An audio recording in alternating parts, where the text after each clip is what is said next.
Good morning, dear students and respected parents. I am Miss Seema, your commerce teacher. I will teach you economics and business studies. But firstly, congratulations, students, for clearing +1 class, and you all are promoted to 12th class. As you know, we are passing in the period of Corona and schools are closed again, and we have to follow the rules of government. So we start the study through online classes, and you have to attend the classes regularly. Today we start chapter first of economics. For this you have to purchase Usha Publications book of writer Inder Kumar, Dr. Vinod Kumar and Dr. Daljit Singh. Now we start first chapter of your part B, and its first chapter is State of Indian Economy on the Eve of Independence. Its first topic is Indian economy on the eve of independence. मतलब हमारी Indian economy independence से पहले उसकी मतलब हालात कैसे थे, उसकी सिचुएशन कैसी थी। Indian economy on the eve of independence can be studied under following head. तो हम 3 हेड्स के अंदर डिस्कस करेंगे। फर्स्ट हेड है nature of Indian economy, second characteristics of Indian economy and third pattern of Indian economy on the eve of independence. की आज़ादी से पहले हमारी इंडियन इकॉनमी की नेचर कैसी थी, कैरेक्टरिस्टिक्स कैसी थी और पैटर्न ऑफ इंडियन इकॉनमी कैसी थी। तो फर्स्ट पॉइंट है nature of Indian economy on the eve of independence. की नेचर कैसी थी, कैसी हमारी अर्थव्यवस्था थी आज़ादी से पहले। In the words of KS Gill, Indian economy was under developed, static and semi federal. KS Gill ने कहा है इंडियन इकॉनमी हमारी अंडर डिवेल्प थी, मतलब बिल्कुल कोई भी रोजगार का साधन नहीं था, कोई डेवलपमेंट नहीं थी। स्टैटिक एंड सेमी फेडरल मतलब जमींदार प्रथा थी, बढ़ी हुई थी। वर्ल्ड वार सेकेंड रेंडर्ड इन अ डेप्रिशिएटेड इकॉनमी। जो सेकेंड वर्ल्ड वार हुई थी उसकी वजह से हमारी इकॉनमी बिल्कुल डेप्रिशिएट हो चुकी थी, मतलब वियर एंड टीयर हो चुकी थी, सारी मशीनरी पुरानी हो चुकी थी। And partition of the country reduced it to a disintegrated economy. और पार्टीशन की वजह से हमारा जो कुछ हिस्सा था वो दूसरी कंट्री में चला गया, पाकिस्तान में चला गया, तो उसकी वजह से हमारी जो इकॉनमी थी वो बंट चुकी थी। नेक्स्ट देखो नेचर ऑफ इंडियन इकॉनमी। हम इसमें के अंदर कई कुछ हेड्स को डिस्कस करेंगे। जैसे फर्स्ट है अंडर डिवेल्प्ड इकॉनमी।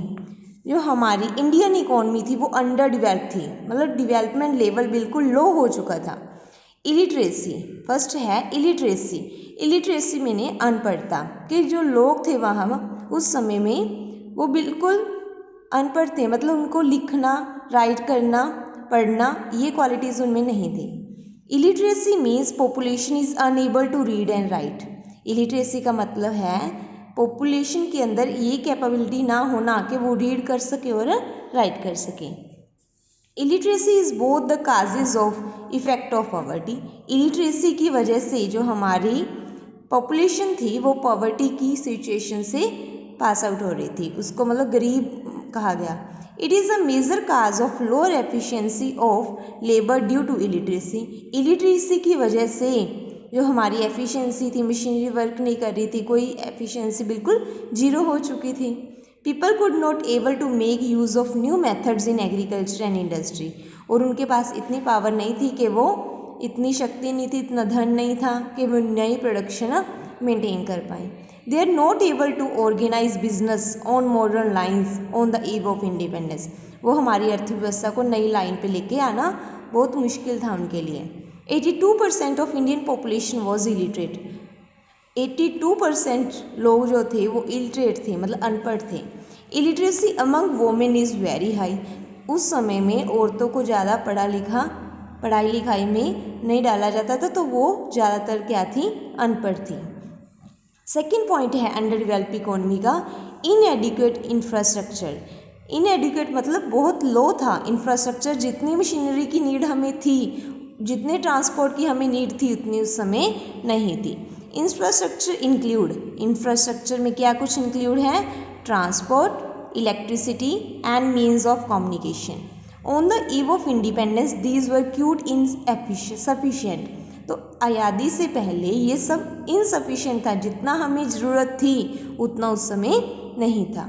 इन 1948 जब हमें इंडिपेंडेंस मिल चुकी थी, power generation capacity was 2100 megawatt.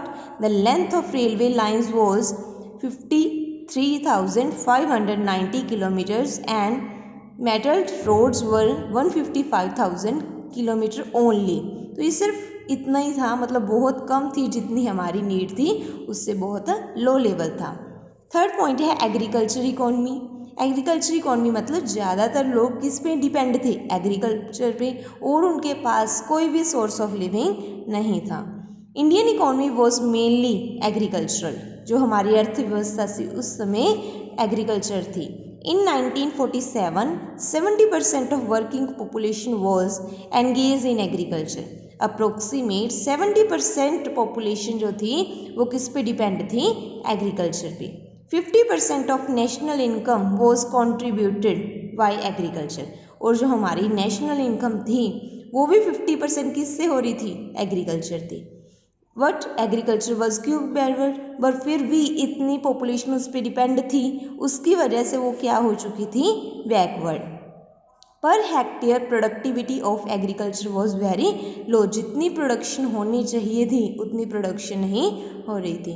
In 1948 per hectare productivity of rice was 110 kgs and in India and against 748 kgs in Japan. देखो इंडिया में सिर्फ प्रोडक्शन कितनी थी? 110 किलोग्राम एंड जापान में 740 kgs। तो हम देख ही सकते हैं कि जापान की कंपैरेटिव इंडिया की प्रोडक्शन बहुत कम थी।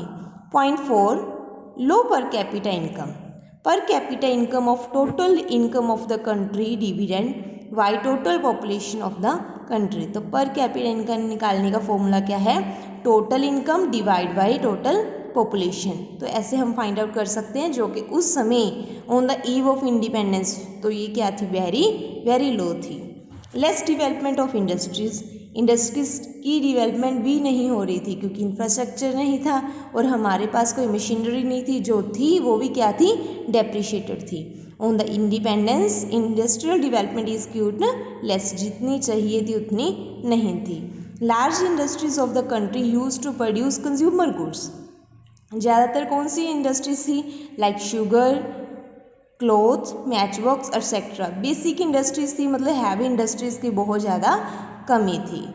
Second point, stagnant economy. Stagnant का मतलब क्या होता है कि ग्रोथ तो होना but very little, very slow. हमारी इंडियन इकोनॉमी डेवलप तो कर रही थी but very slow. Stagnant economy is that economy in which there is very little change in the growth rate of income, कि ग्रोथ रेट में बहुत धीरे धीरे चेंज आना। Economy was stagnant at the time of independence. During the period of British rule growth rate of per capita income was about 0.5% per annum. अंग्रेजों के समय, British rule के समय हमारी जो ग्रोथ रेट थी वो सिर्फ 0.5% थी, कि हम डेवलपमेंट कर तो रहे थे बट बहुत ज़्यादा धीरे धीरे।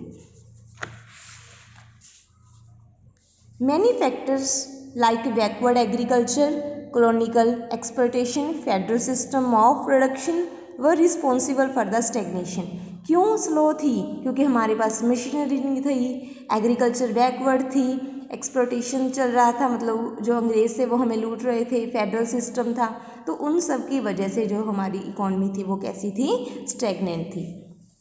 Small industries using outdated techniques. अब जो स्मॉल इंडस्ट्रीज थी जैसे क्लोथ, शुगर, ये भी क्या थी? आउटडेटेड मशीनरी यूज़ कर रहे थे, जिनसे प्रोडक्शन बहुत स्लो थी।